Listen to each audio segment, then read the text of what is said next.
күн тәртібімізді қалай құрамыз?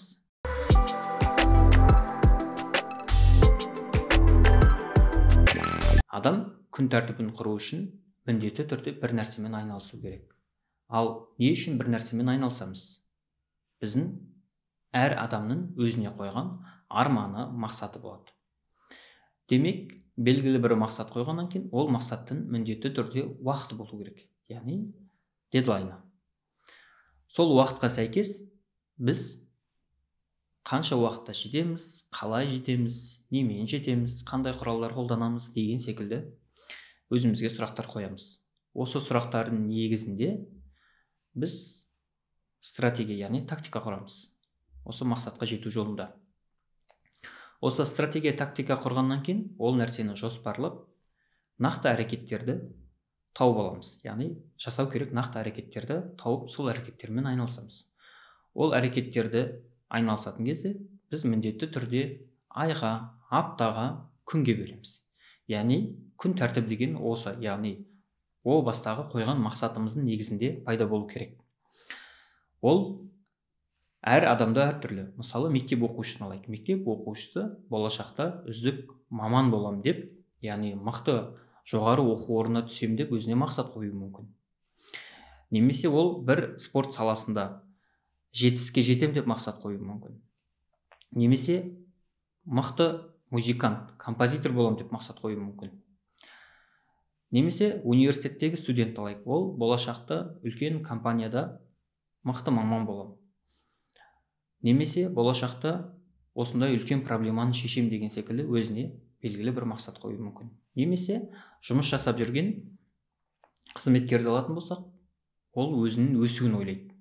Яғни мен 5 жылдан кейін, 10 жылдан кейін, 15 жылдан кейін осындай мықты жерлерде жұмыс жасасам екен, осындай жетістікке жетсем екен, осындай нәрселерді үйренсем екен деген секілді өзіне мақсаттар қояды.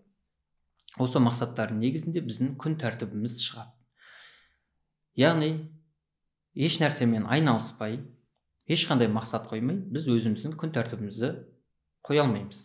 Ол мүмкін емес. Яғни күнде бізге қызығушылығымызды арттырып, мотивациямызды ашып отыратын үлкен мақсат болу керек. Күн тәртібі осы нәрседен басталады. Енді күн тәртібін қояр кезде күніне жасайтын нақты әрекеттерді анықтап алу керек бірінші. Яғни ол әрекеттердің саны әртүрлі болуы мүмкін. Бір адамда ол 2 болуы мүмкін, бір адамда 3 болуы мүмкін, бір адамда 20 болуы мүмкін. Осы әрекеттерді маңыздылық бойынша бөліп шығу керек. Қайсысы маңызды? Қайсысы мен үшін шұғыл? Маңызды шұғыл әрекеттерді бірінші жасау керек. Одан кейін маңызды шұғыл емес әрекеттерді екінші басымдыққа қою керек. Үшінші, маңызды емес, бірақ шұғыл шаруаларды үшінші басымдыққа қою керек.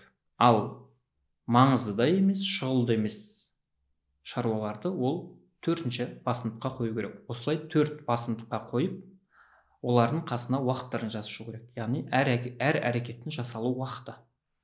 Осы нәрсе мен қанша уақытта жасап бітірем деген секілді, оның салмағын өлшеп алу керек.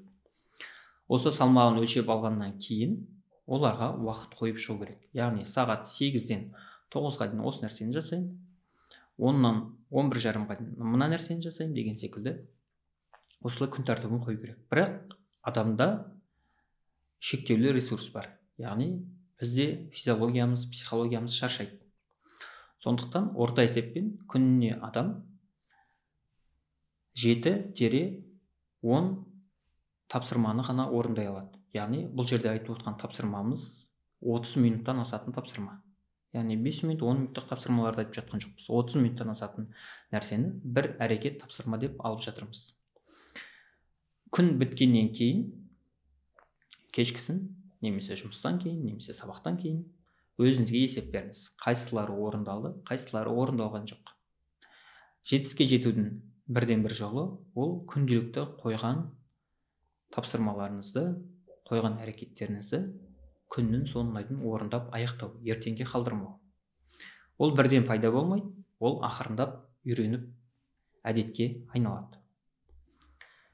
Әр күніңіз эффективні болса, әр аптаңыз эффективні болады. Әр апта эффективні болса, әр айымыз эффективні болады. әр ай эффективно болғаннан кейін біздің жылымыз, яғни өміріміз эффективно болады екен. Осы арқылы мақсаттарыңызға жетесіз деген сенімдемін.